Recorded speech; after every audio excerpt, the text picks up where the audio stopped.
All right, good morning, everyone. Today I'm going to be talking about the sociological and ethical considerations in machine learning for classification of human behavior. Um, what I'm going to try and do is just give a brief background into ethics, and then talk about the ramifications of ML for ethics, particularly in the question of behavior. So, philosophical background. First, some terminology. The one I want to mention most importantly is induction, which is where in philosophy, it's a term we use to say we're predicting the future based on known causal trajectories, laws of nature, data, set trends, and so on. So, for example, basically the idea that the future resembles the past, because that's what you're doing with ML, is you're taking a data set and you're making a prediction from it. However, there are some objections in philosophy against induction, which I won't go into too much detail, which is that you don't have causal necessitation from induction. The next thing I want to talk about briefly is the types of ethics that you get, or the systems of ethics, models of ethics.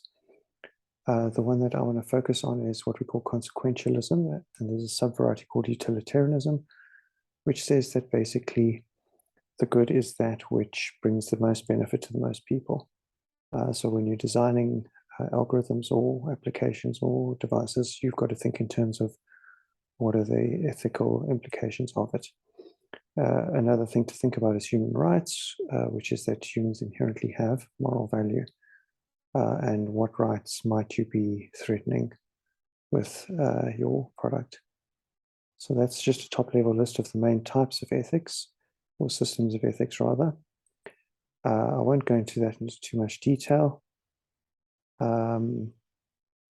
but rather let's get on with looking at some of the ML projects. Again, due to the sort of time limit here, I don't want to go into, again, too much detail on these. What I'm going to do is focus on the use of ML to influence human behavior and direct human behavior. There's a whole bunch of other controversial issues that we aren't going to focus on. So the first one I want to draw attention to is pre-crime. So just this year, some researchers in University of Chicago managed to get a 90% accurate crime prediction algorithm using data sets of existing crime patterns. That reminds one, of course, of the Tom Cruise movie Minority Report, where the police use a system called pre-crime to predict who's going to commit a crime, and then they arrest them in advance.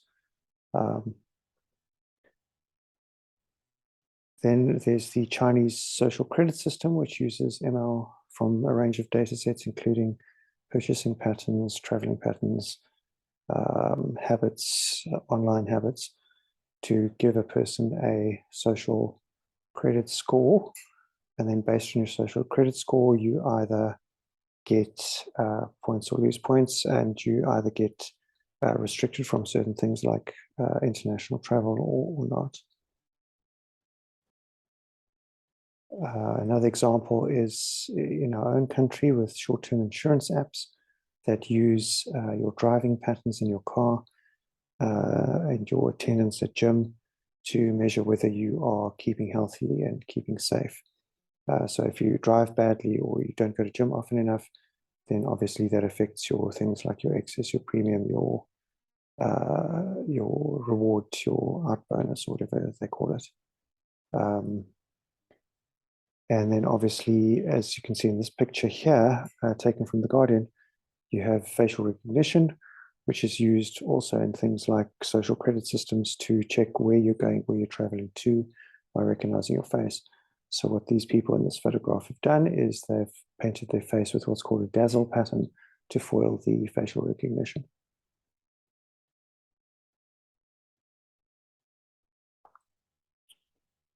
Lastly, of course, we're all familiar with social media recommendation algorithms. So various social media platforms make recommendations to you.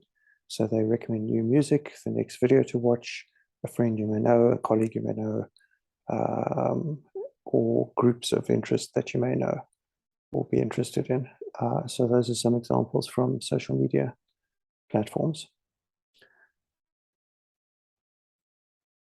So the question that comes up with the four main sort of behavior modification systems is whether those are ethical, whether they violate human rights, how invasive are they, and so on. So we're going to be looking at social credit system, the Chicago Policing Project, short-term insurance monitoring apps, and social media recommendation algorithms.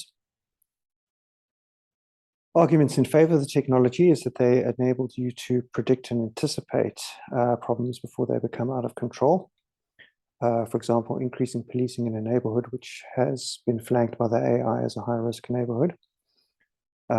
Insurance risk, you can mitigate your insurance risk by underwriting people and giving them premiums according to how badly they drive or how well they drive, how often they go to the gym, etc. So you're using a carrot approach instead of a stick approach.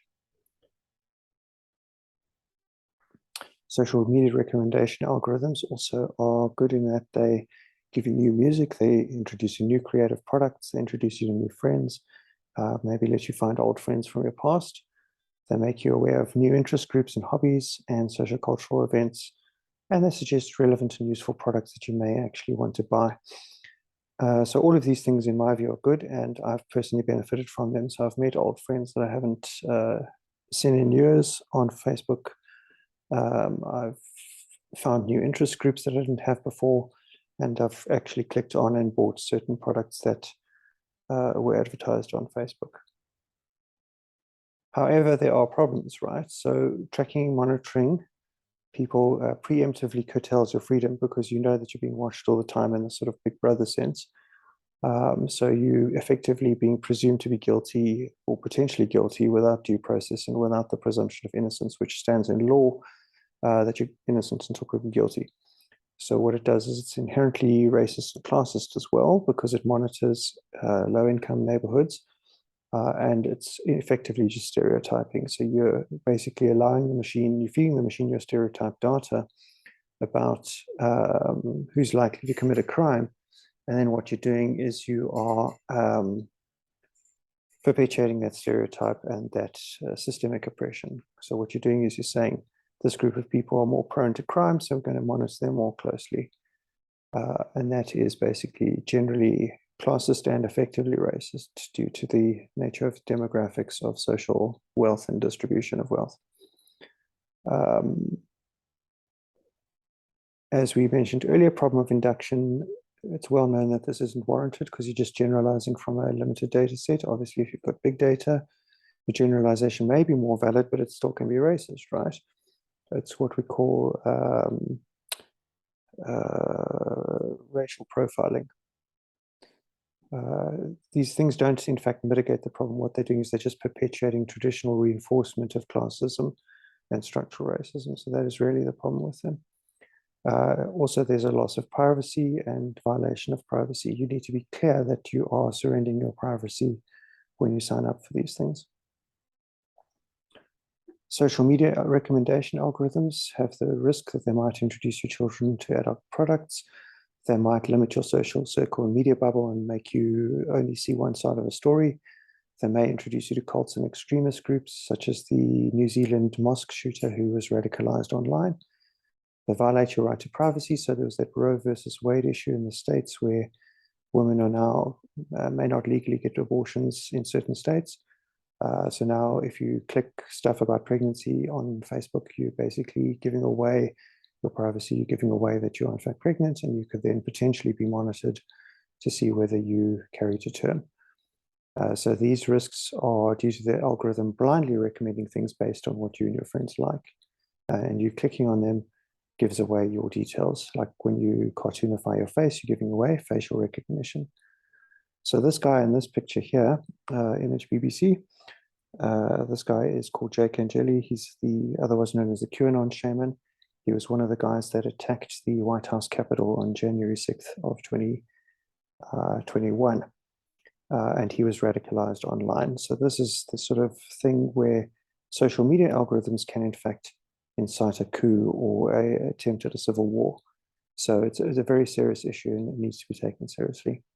So engineers must always consider the ethical ramifications of their projects in terms of how they can be misused and violate rights, enforce undemocratic control over people, or tar people with the same brush by embedding stereotypes and biases. And policymakers need to move faster and make decisions and new laws faster to respond to these threats. Thank you.